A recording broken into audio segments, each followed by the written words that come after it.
wabarakatuh. Dan salam sejahtera kepada hadirin sekalian.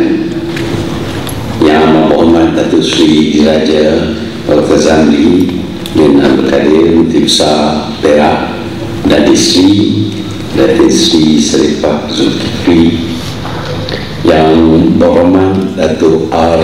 Ganesan yang di-Ketua Dewan Negeri Perak, yang berbahagia Datuk Haji Roshdi bin Haji Hashim, Datuk Bandar Ipoh, Datuk Bandar, Deputi Kehormat, tuan-tuan, puan-puan, hadirin sekalian.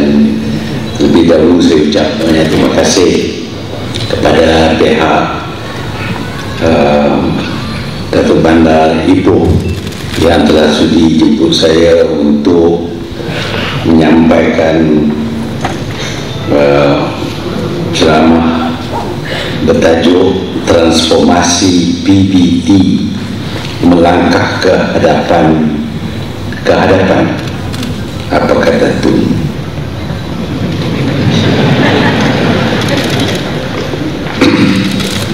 Alhamdulillah, sebenarnya kita masih berada dalam sebuah negara yang aman, yang masih menuju ke arah kemajuan, dengan hasrat kita supaya pada satu hari, mungkin pada tahun 2020, kita akan menjadi sebuah negara maju. Negara maju dalam acuan kita sendiri, bukan negara maju seperti yang kita lihat di negara-negara yang lain, tetapi kita nak supaya dianya menepati acuan yang kita bentuk sendiri. Untuk ini sudah tentulah kita perlu membuat beberapa perkara, melakukan segala tindakan-tindakan yang akan membawa kita ke arah menjadi negara maju. Yang pertamanya ialah keadaan politik dalam negara. Dan apa tidak, kita tidak boleh pisahkan politik dalam negara dengan kemajuan negara.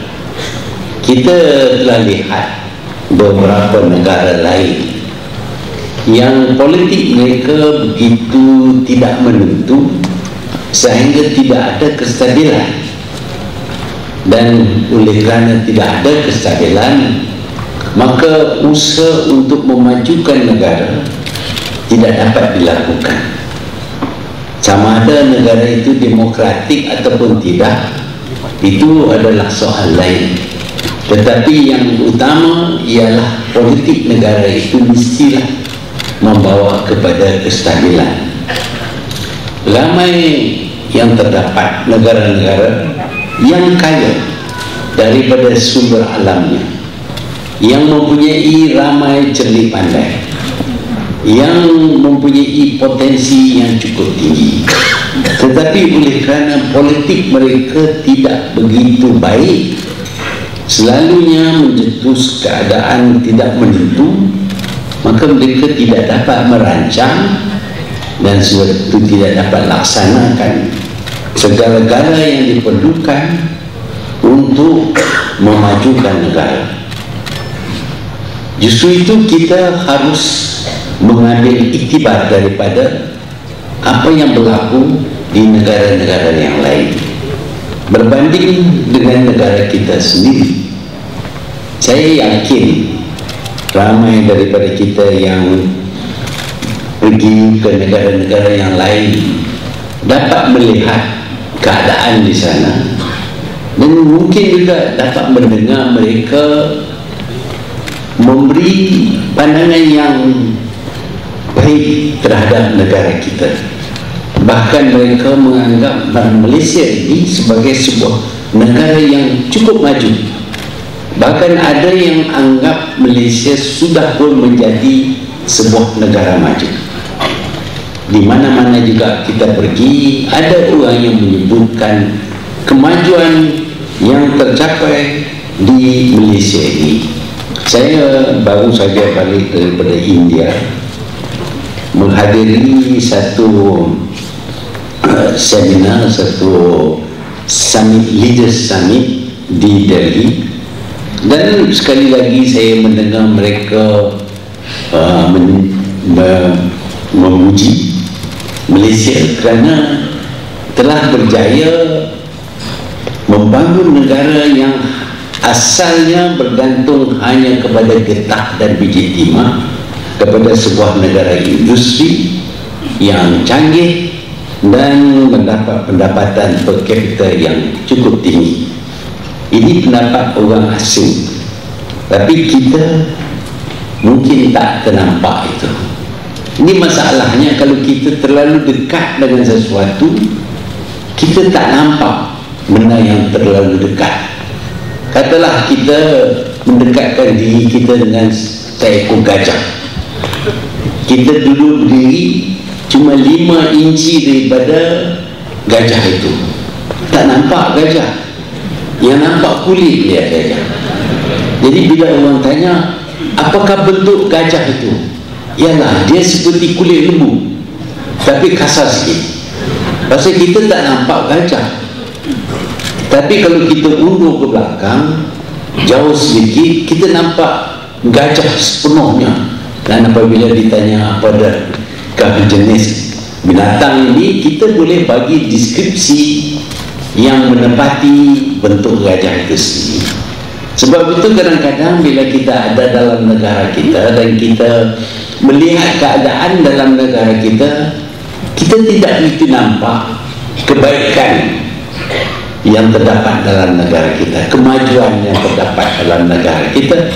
Tapi bagi orang asing yang lihat Malaysia daripada jauh, mereka melihat Malaysia sebagai sebuah negara yang sudah pun mencapai kemajuan yang luar biasa. Ramai sudah negara-negara yang mencapai kemerdekaan semasa kita mencapai kemerdekaan, tetapi mereka tidak mencapai kejayaan seperti yang tercapai di Malaysia. Mereka dapat lihat, kita kadang-kadang tak dapat lihat kerana berada terlalu dekat dengan sasaran kita, dengan target kita. Sebab itu kita perlu mungkin sebagai satu exercise, satu usaha, undurkan diri sedikit jauh daripada negara kita dan lihat negara kita dan bertanya kepada negara kita, diri kita, apakah negara kita ini sudah maju ataupun tidak. Kalau kita buat demikian, umpamanya kalau kita pergi ke negara lain dan daripada negara itu kita lihat ataupun pandang ke arah negara kita Malaysia, saya yakin kita akan percaya bahawa negara kita ini maju dengan cukup besar.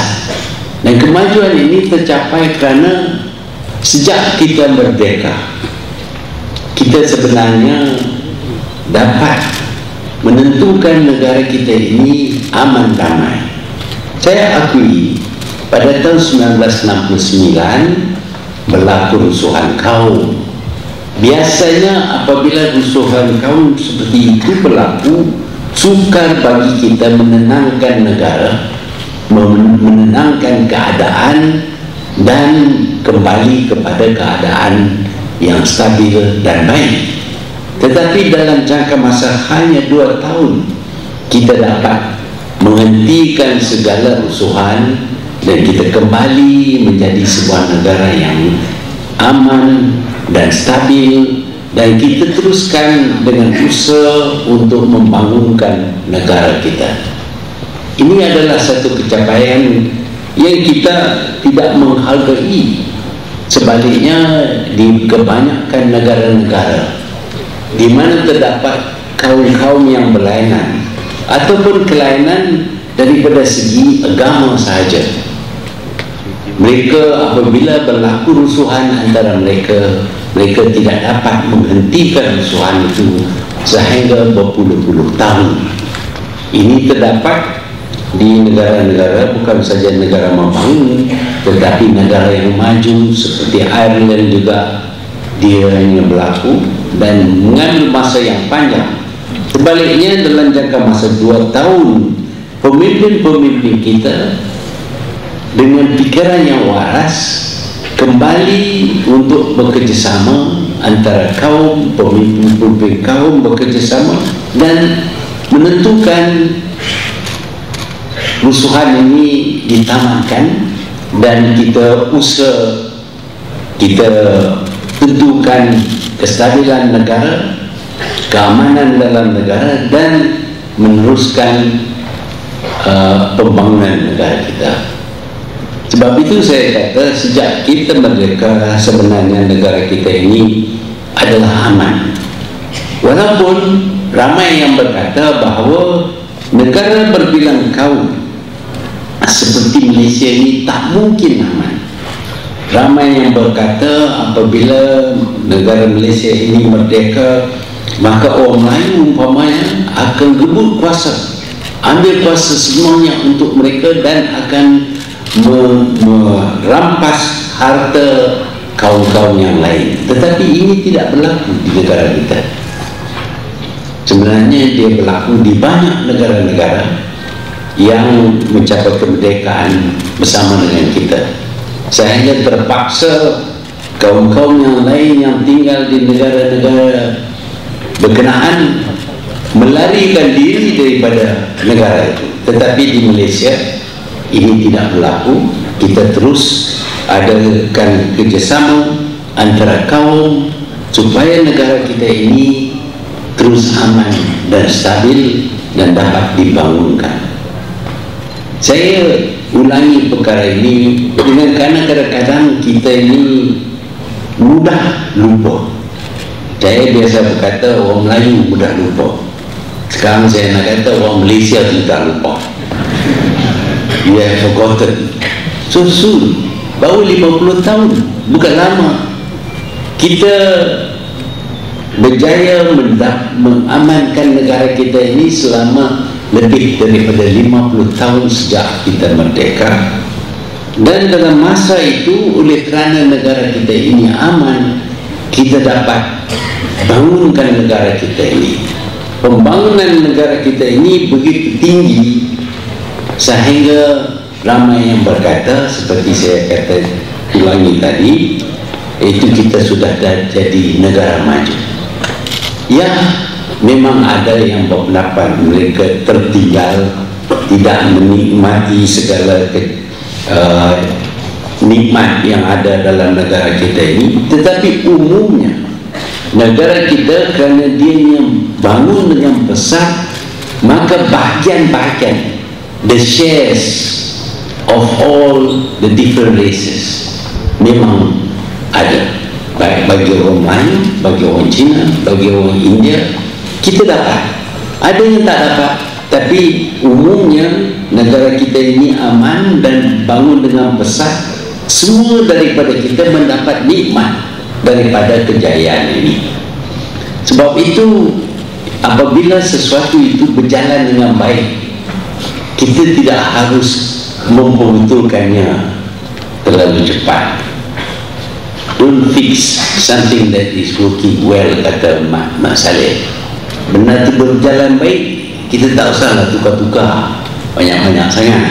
Kerjasama antara kaum ini amat penting dalam politik negara kita, dan kita telah mencipta satu pendekatan, satu cara, satu method untuk kerjasama ini, iaitu kita kekalkan identiti kita mengikut kaum kita, tetapi ini tidak menghalang kita daripada bekerjasama dalam pertubuhan, khususnya parti-parti politik. Kita kerjasama, dan kerana kita kerjasama, maka negara kita ini aman, masing-masing mendapat bahagian-bahagiannya, dan dengan itu kita dapat bangunkan negara kita ini. Sebab itu kita harus ingat bahawa politik memainkan peranan yang besar dalam kemajuan, dalam pembangunan sesebuah negara.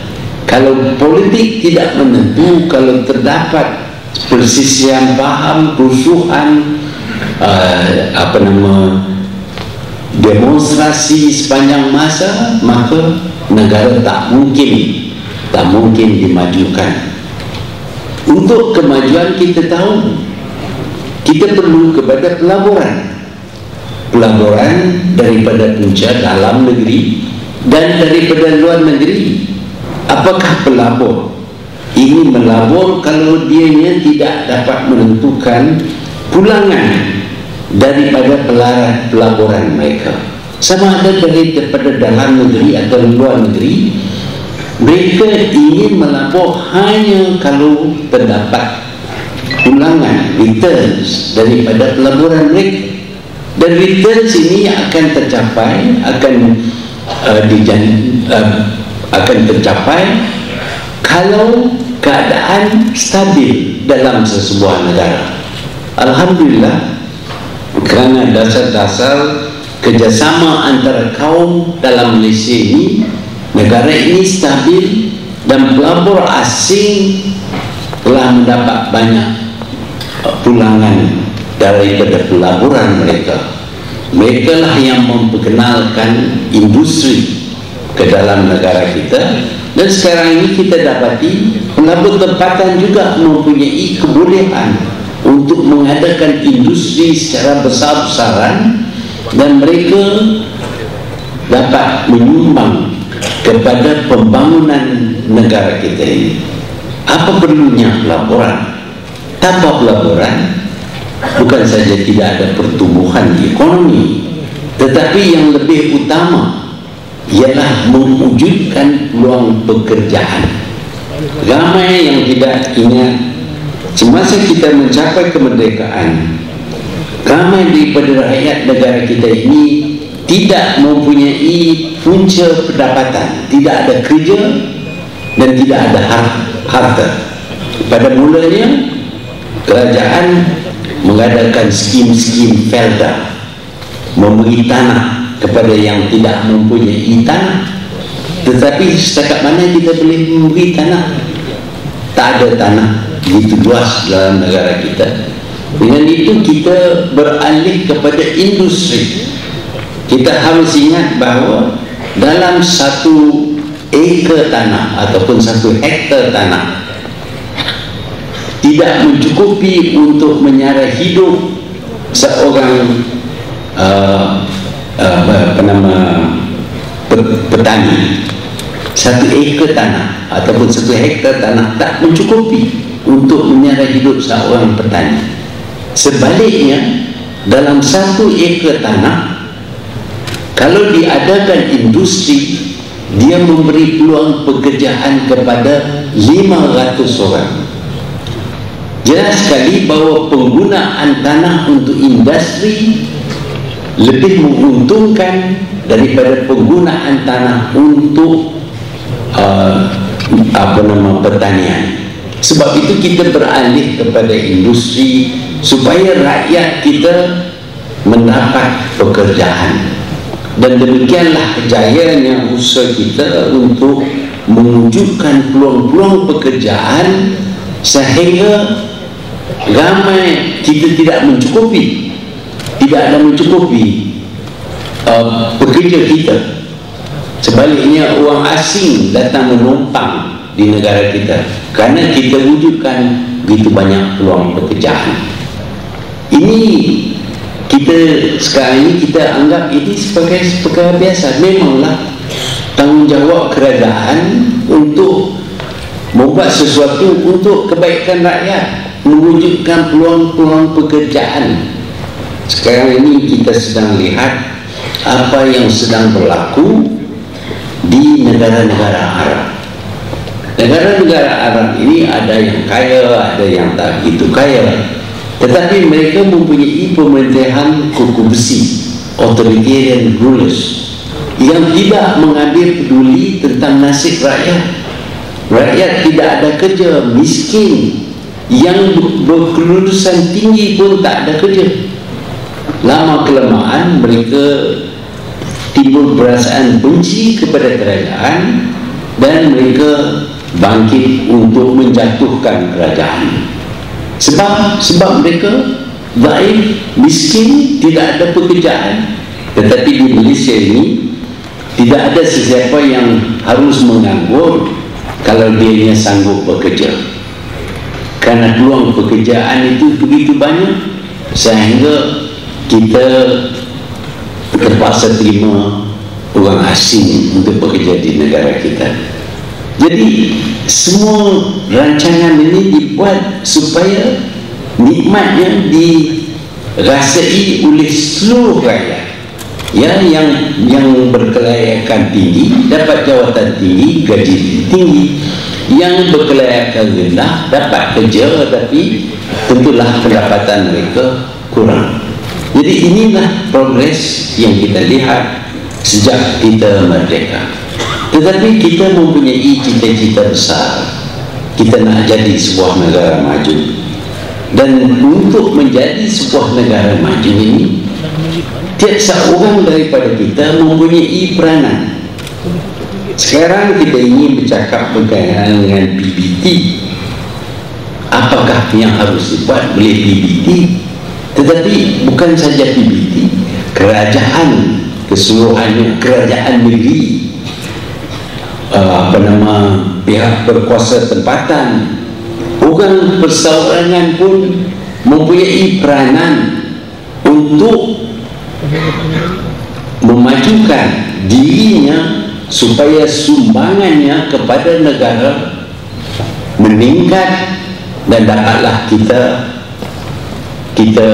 mencapai matlamat kita untuk menjadi sebuah negara maju pada 2020. Apakah peranan individu?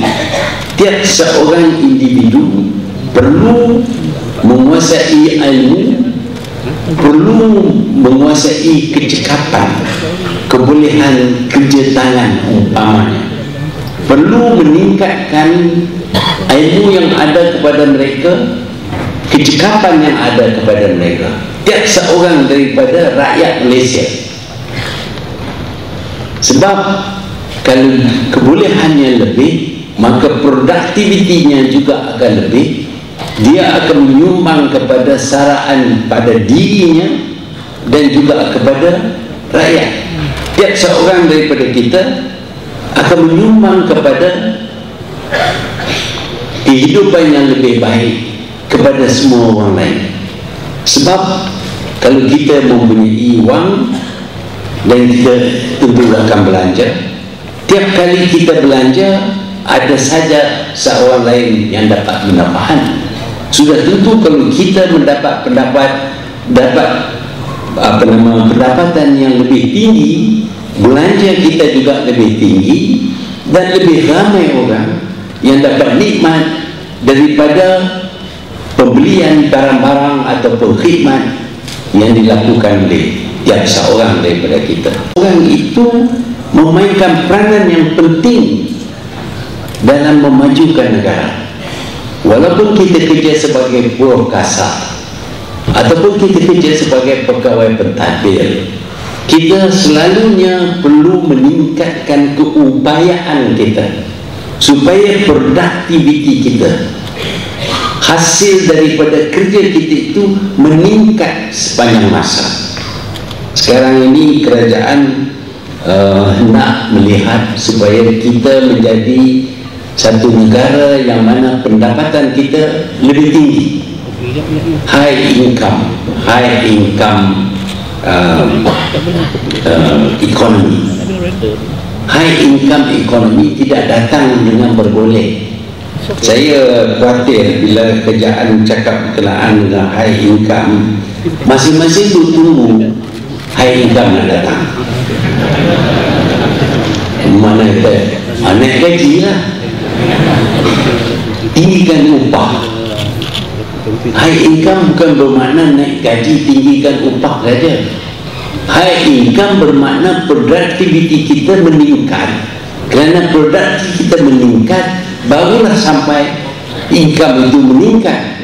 Kalau income kita meningkat, keluaran kita masih di tahap yang lama, kita menjadi sebuah negara high cost.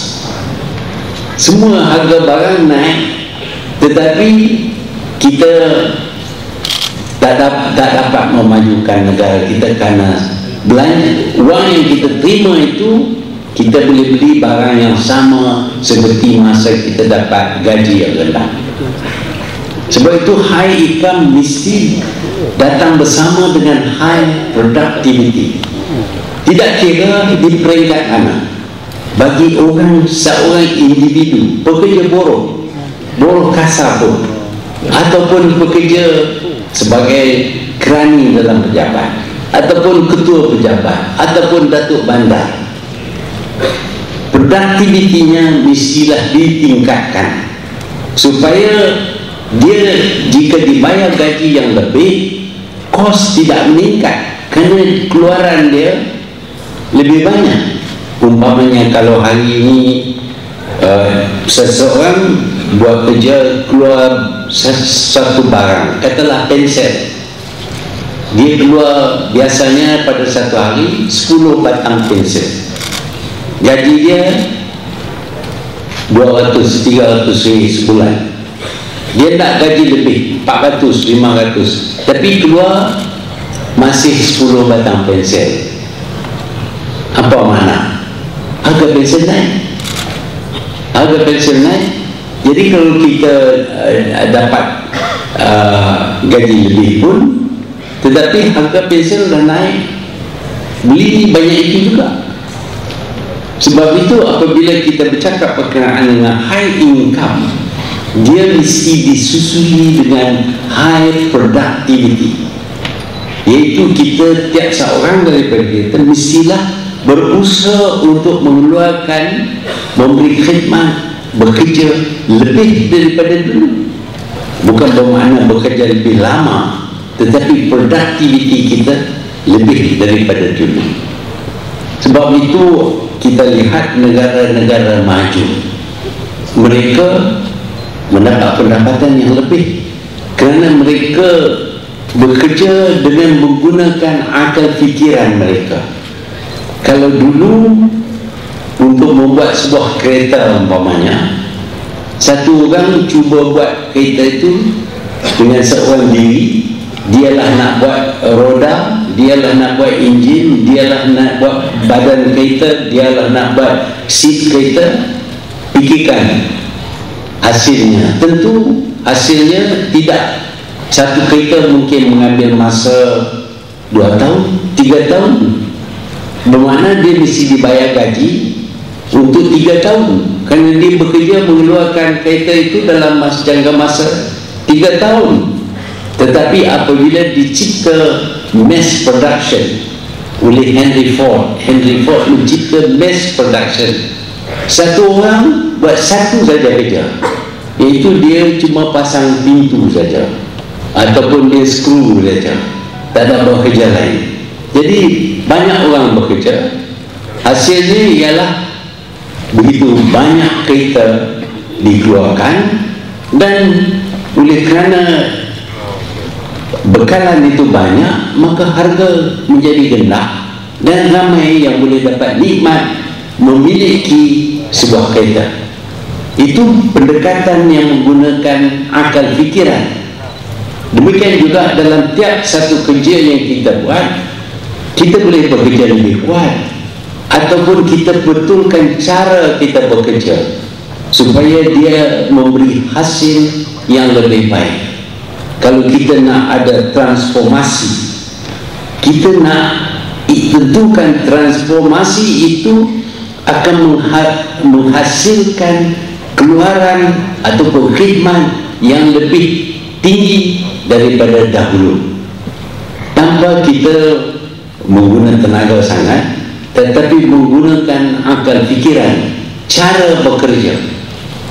Sebab itu kita harus menyemak semula cara kita bekerja. Apakah boleh kita percepatkan proses kerja kita? Umpamanya kalau kita dulu kita potong rumput pakai saiz, pakai di pedang rumput, tapi sekarang kita pakai lawnmower. Itu mempercepatkan satu orang dapat menghasilkan kerja dan lebih banyak, dan produktiviti dia yang meningkat, dan dia boleh diberi gaji yang tinggi kerana hasilnya lebih banyak. Kalau kita cuma nak gaji yang tinggi tapi hasil kita masih di tahap yang lama, maka tak dapat tidak. Gaji yang tinggi itu tidak boleh membeli lebih banyak daripada keadaan kita semasa gaji kita rendah. The most important thing is purchasing power, daya beli. Kalau kita boleh beli lebih daripada pendapatan kita, maka kita dapat kenaikan. Tapi kalau naik gaji, harga barang juga naik, maka kita tak dapat beli lebih daripada itu, maka tidak ada makna sekali kenaikan gaji. Sebenarnya kalau kita naikkan gaji, kita boleh cantum negara kita dengan Indonesia, dan kita bayar gaji dengan rupiah. Satu orang dapat gaji satu bulan 1 million rupiah. Banyak. Jadi buat apa? Tak boleh beli lebih daripada yang kita dapat di sini dengan ringgit. Jadi jumlah nombor itu tak penting. Bukan nombor banyak mana yang kita dapat itu yang penting, tetapi kuasa membeli barulah bermakna kenaikan gaji. Kita nak melihat negara kita menjadi sebuah negara yang berpendapatan tinggi. Tinggi bermakna daya beli kita lebih daripada dulu. Standard of living kita, taraf hidup kita menjadi lebih daripada dulu. Untuk itu, maka kita mestilah bersama dengan kenaikan gaji itu menjadi lebih produktif. Dan lebih produktif ini datang daripada macam-macam pendekatan. Ya, tadi saya sebut tentang bagaimana mass production dapat menurunkan harga dan dapat dibayar gaji yang lebih, dan dengan gaji yang lebih itu dapat membeli kereta yang sudah jadi lebih murah.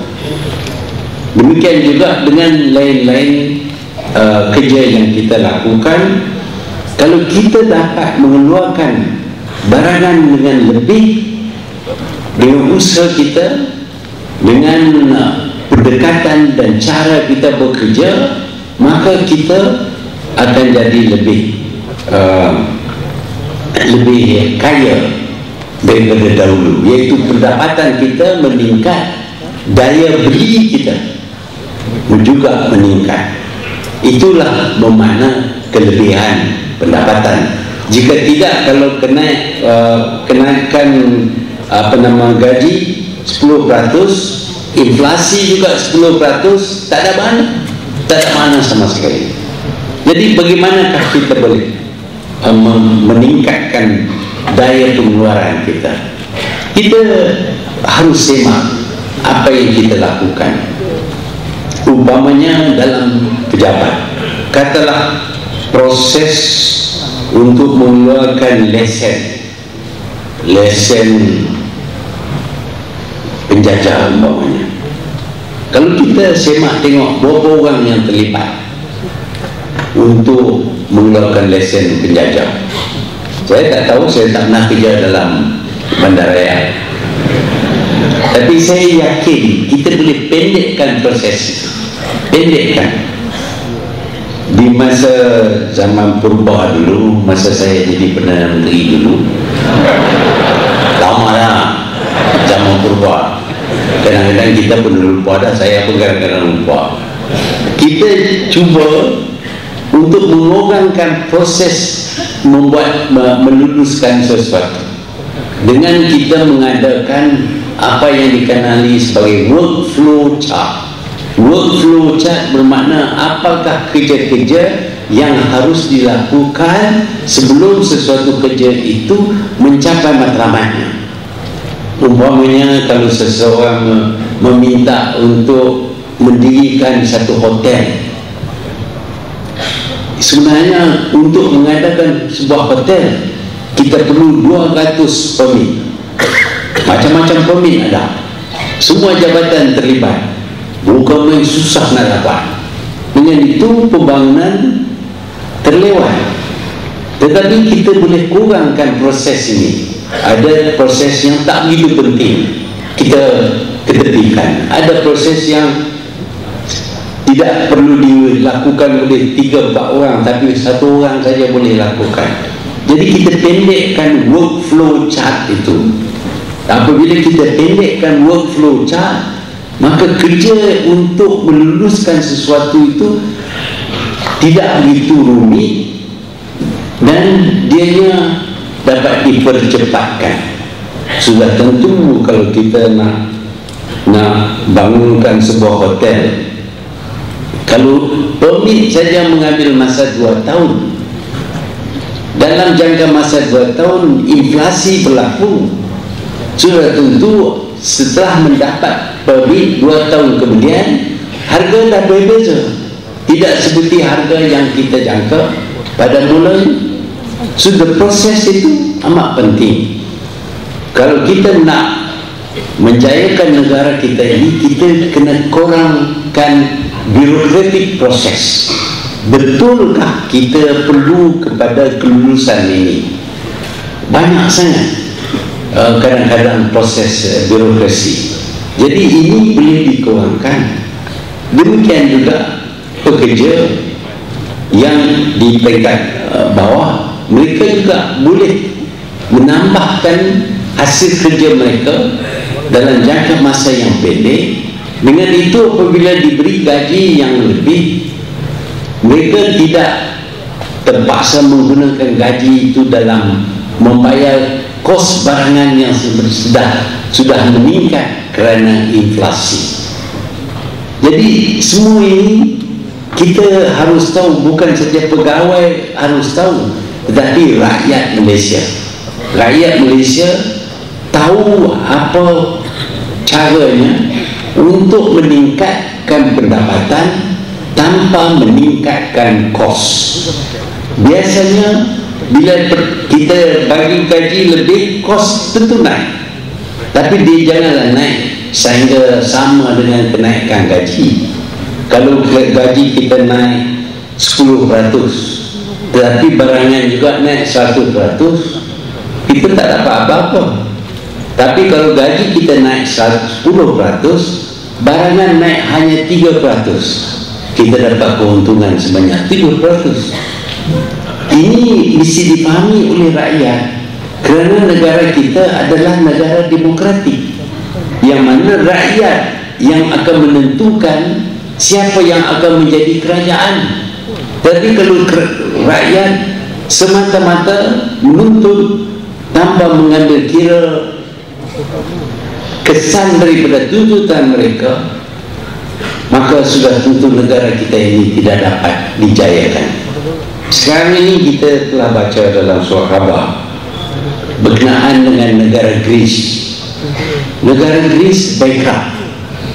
Negara bankrupt kerana hutang duit tak boleh bayar.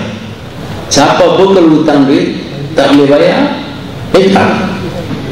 Ini negara hutang duit tak boleh bayar, negara bankrupt. Kenapa bankrupt? Kerana mereka belanja terlalu banyak, bayar gaji terlalu tinggi, pension terlalu banyak, macam-macam lagi subsidi diberi oleh pihak kerajaan. Dan kerajaan untuk menjadi popular dengan rakyat, apa saja yang dituntut oleh rakyat, kerajaan bagi. Tetapi kerajaan tidak mempunyai hasil yang cukup. Dengan kerana itu kerajaan meminjam uang berkali-kali. Akhirnya pendapatan kerajaan tidak mencukupi walaupun untuk membayarkan faedah ataupun interest ke atas hutang yang dihutang oleh pihak kerajaan. Akhirnya kerajaan tidak dapat membayar hutang, bank tidak lagi nak bagi pinjam kepada kerajaan Greece, dan kerajaan menjadi bankrupt. Kerajaan menjadi bankrupt satu hal, Untuk bila kita miskin, kita kena hidup sebagai orang miskin, tak boleh hidup sebagai orang kaya. Tapi orang ini sudah biasa dengan kekayaan, semua barang murah, semua dapat subsidi itu ini.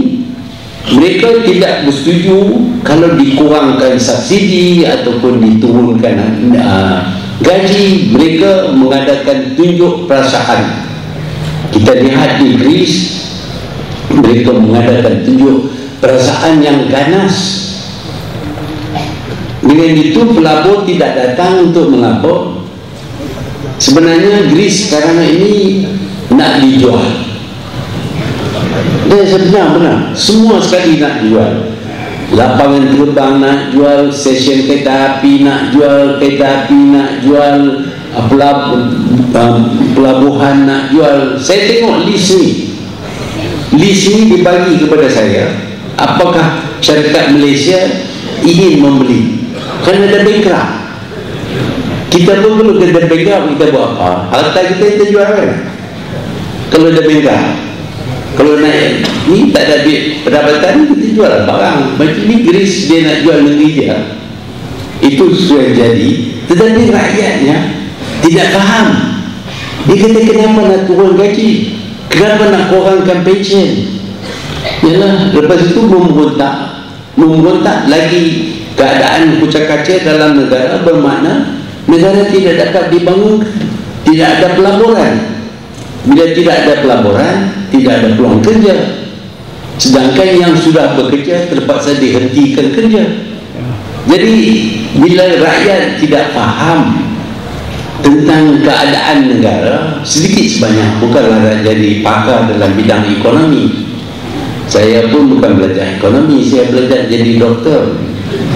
Sebab tu bila kita menghadapi masalah jatuhnya nilai wang ringgit dulu, bila saya jadi Perdana Menteri, ramai mereka berkata saya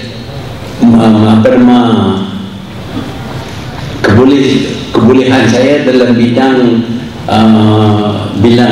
finance ni boleh ditulis di belakang stand. Sikit banyak tu je yang tahu, tak apa-apa, dia kata-kata lah. Jadi kita semua tak boleh, rakyat mesti faham sedikit sebanyak. Kerana ada setengah yang fikir kalau jatuh gaji kita strike, dia paksa jadi naikkan gaji. Tapi kalau dia naikkan gaji, dia rugi, akhirnya dia tutup, tak ada kerja langsung. Ini berlaku. Dulu ada sebuah syarikat China Engineers dia panggil, dia menghadapi strike, tuntutan gaji yang tinggi, dia tak dapat bayar, akhirnya dia tutup, pekerja semua hilang kerja. Jadi kita kena ada penilaian, perhitungan dalam tindakan kita supaya negara kita ini nampak baik, menarik pelabur, mewujudkan banyak peluang pekerjaan, begitu banyak sehingga mereka sanggup membayar gaji yang lebih kerana kekurangan pekerja. Ini cara yang lebih baik. Sebab itu kita perlu kepada pentadbiran negara yang cukup cekap.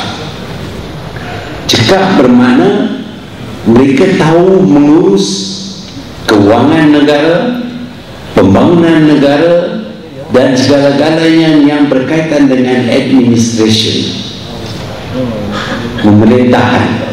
Kalau kita tidak cekap dalam pentadbiran, bukan pemerintahan, pentadbiran, maka negara kita tidak dapat dibangunkan dengan baik. Dan pentadbiran meliputi semua peringkat. Di peringkat bandar, kita ingin lihat negara kita menjadi sebuah negara maju. Sudah tentu sebuah negara maju bukan saja ternampak pendapatan kita tinggi, tetapi sekitar kita, kelilingan, environment kita juga mestilah sesuai dengan taraf hidup kita. Kita lihat Ipoh sekarang, tiang lampunya cantik, tapi mungkin lebih cantik daripada itu kalau kita ada duit lebih banyak.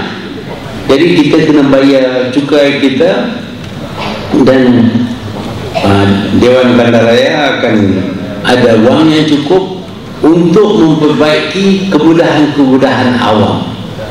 Dengan itu kita akan terlihat, ternampak seperti bandar-bandar di negara-negara yang maju. Barulah kita boleh berkata, ya, kita sudah mencapai kemajuan.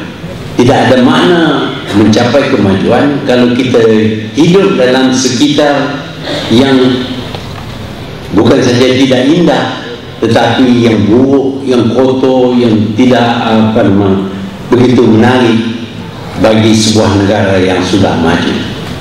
Semua ini memerlukan kerjasama antara rakyat dengan negara.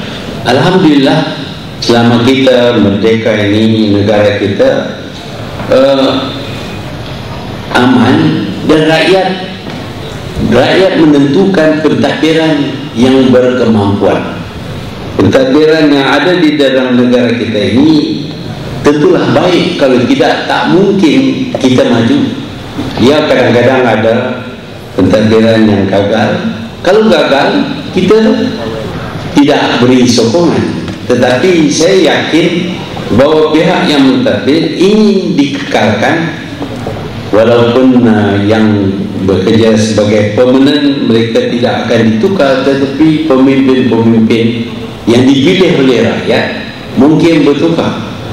Sebab itu kita perlu bijak dalam pemilihan kita, dalam menentukan pemilihan kita, bukan kerana kita marah. Ada orang yang sengaja meniupkan perasaan marah di kalangan kita terhadap sesuatu, dan dengan kerana itu kita bertindak secara yang tidak bijak. Kata orang, kalau ada nyamuk dalam kelamu, janganlah bakar kelamu, matikan nyamuk tu, bunuhkan nyamuk tu. Jadi kita mesti rakyat menjadi rakyat yang bijak, kerana segala-galanya bergantung kepada bijaksana rakyat dalam negara yang ingin mencapai kemajuan. Banyaklah perkara-perkara yang boleh dilakukan di peringkat majlis perbandaran umpamanya. Majlis perbandaran perlu memahami bahawa apabila kita menjadi negara yang maju, kita perlu melihatkan bandar kita juga mencerminkan kemajuan itu. Bermakna dianya bersih, kotor, tidak diserang oleh nyamuk kerana air bertakung dan lain-lain lagi yang perlu dilakukan. Dan tak cukup dengan itu, kita perlu mencantikkan sekitaran kita, menanam pokok, mengadakan garden, taman-taman dan sebagainya, supaya kita ternampak sebagai sebuah negara maju. Tak ada makna kita dapat per capita income yang cukup tinggi tetapi persekitaran kita cukup rendah. Ini harus dipahami oleh semua pihak, bukan saja majlis bandaran tetapi rakyat juga, kerana ramai daripada penduduk sendiri boleh memainkan peranan. Takkanlah kita nak tunggu sehingga pegawai datang untuk membuangkan air yang bertakung di dalam temburung. Kita kena buat benda yang semacam ini sendiri. Inilah cara-cara orang yang ingin kemajuan. Dia juga perlu menjadi seorang yang sudah maju. Ada Perdana Menteri yang berkata bahawa kita nak jadi, dan kita dah jadi first class nation, tapi dibangunkan untuk mengeluarkan biji timah daripada Lombok untuk sampai ke pelabuhan. Demikian juga dengan kebun-kebun getah milik mereka. Tetapi apabila kita merdeka, kita buat jalan-jalan di kampung-kampung tanpa mengambil kira sama ada dia menguntungkan pelabuhan besar ataupun kecil. Jadi tiap satu kerajaan menumpukan kepada satu perkara yang dianggap baik bagi negara kita, negara itu baik bagi rakyat. Hari ini saya dapati bahawa di Malaysia memang ada tumpuan untuk kesejahteraan rakyat, dan rakyat juga perlu respon dengan menolong proses kemajuan negara. Kalau rakyat tidak faham tentang sekitarnya dan peranan yang harus dimainkan oleh rakyat, maka itu juga akan menghalang kemajuan negara. Bukan saja majlis bandaran yang perlu mengadakan transformasi, tetapi pemikiran kita juga perlu ada transformasi, kerana akhirnya apa yang kita lakukan sendiri itulah yang akan menyumbang kepada kemajuan rakyat negara kita. Saya bersyukur kerana orang Malaysia ini tak begitu ganas. Sebab itu selepas saya berhenti tak jadi Perdana Menteri, saya boleh jalan mana-mana pun. Di negara-negara lain tak jadi Perdana Menteri pun, kalau jalan tak tuhan kena tembak. Jadi di Malaysia people are not so ganas. Jadi alhamdulillah negara kita. Tapi kalau kita pergi setengah-setengah negara lain, bila dia naik marah, dia bunuh.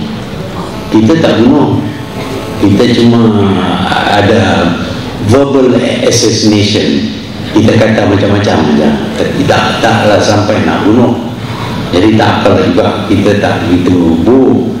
Dengan kerana itu, kita, negara kita lebih mudah menjadi aman daripada negara-negara lain. Kita harus menggunakan sifat-sifat kesederhanaan yang ada kepada kita ini untuk membangunkan negara kita. Kalaupun kita tidak puas hati, janganlah kita merosakkan keadaan dengan memburuk lagi keadaan di sekeliling sehingga negara kita tidak dapat dimajukan. Setengah-setengah negara apabila mereka tidak puas hati, mereka mengadakan mogok nasional di peringkat nasional. Ada demonstrasi di jalan-jalan raya sepanjang masa.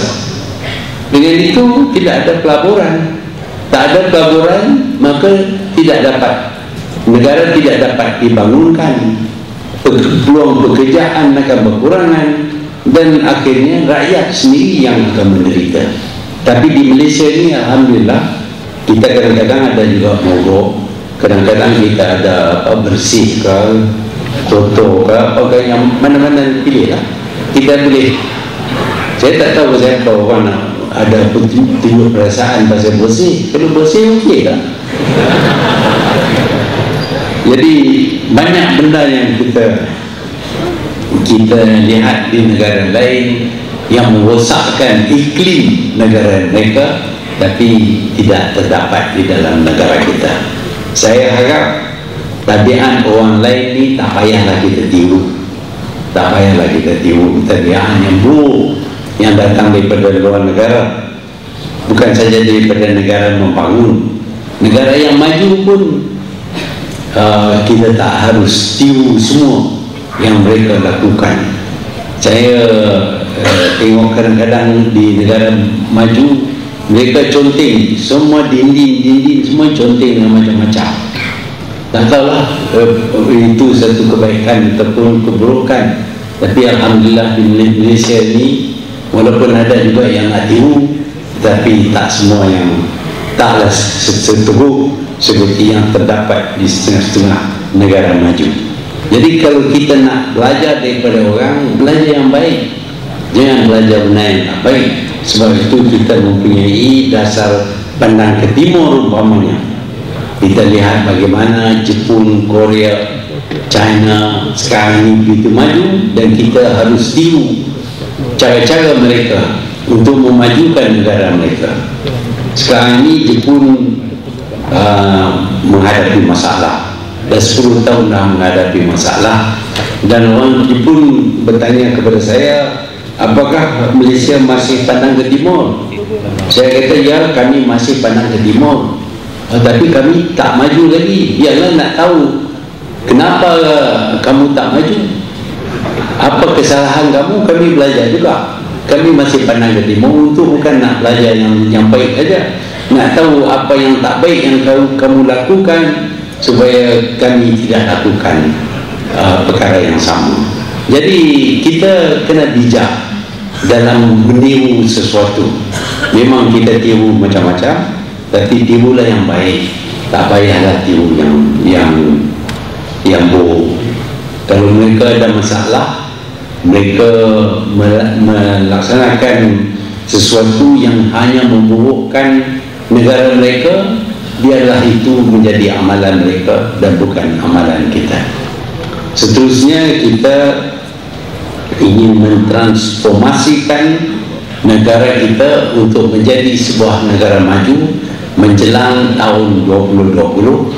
Sebenarnya ada banyak cara bagaimana kita boleh transformasikan negara kita supaya dia mencapai matlamat 2020. Tapi ini terpulang kepada kita semua, sama ada kita menjadi pegawai dalam kerajaan ataupun dalam majlis perbandaran, ataupun kita seorang rakyat Malaysia yang ingin menyumbang kepada wawasan 2020. Memang tiap seorang daripada kita mempunyai kebolehan untuk memberi sumbangan kepada usaha kita untuk menjadi sebuah negara maju. Sekian, terima kasih.